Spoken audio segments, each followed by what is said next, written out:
Hi పిల్లలు, summer classes start అయినాయి. మన హిందీ స్పోకెన్ హిందీ బై రోహిణి ఛానల్లో తప్పకుండా చూడండి.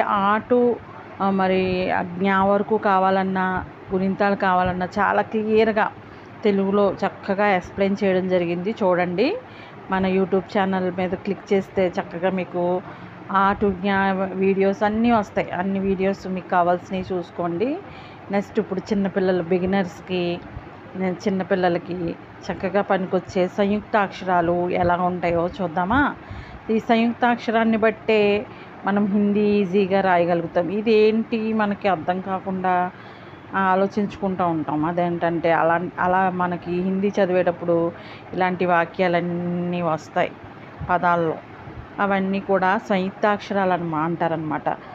ప్లస్ షా అక్ష, ఇది ఇలా హిందీలో ప్లస్ షా అక్ష, ప్లస్ యా క్యా, ప్లస్ యా క్యా అన్నమాట హిందీలో.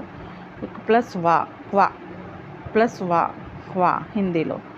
తెలుగు ఇవ్వడం జరిగింది, పక్కన హిందీ ఇవ్వడం జరిగింది. జాగ్రత్తగా గమనించండి. ప్లస్ తా త, ప్లస్ తా త, ఇలా కా సగం రాసి తా పూర్తిగా రాస్తారు. అది సంయుక్తాక్షరాలు అంటారనమాట. సంయుక్తాక్షరాలు అంటే ఒక అక్షరానికి వేరొక అక్షరం వచ్చి ఒత్తుగా చేరుతుంది. చూడండి, కాకి వా వచ్చింది అలా అనమాట.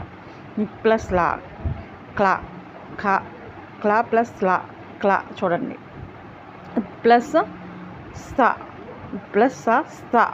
చూడండి, ఒక అక్షరానికి వేరొక అక్షరం వచ్చి చేరితే దాన్ని ఏమంటారు? సంయుక్తాక్షరం. ప్లస్ నా నా, ప్లస్ నా నా, ప్లస్ మా మా.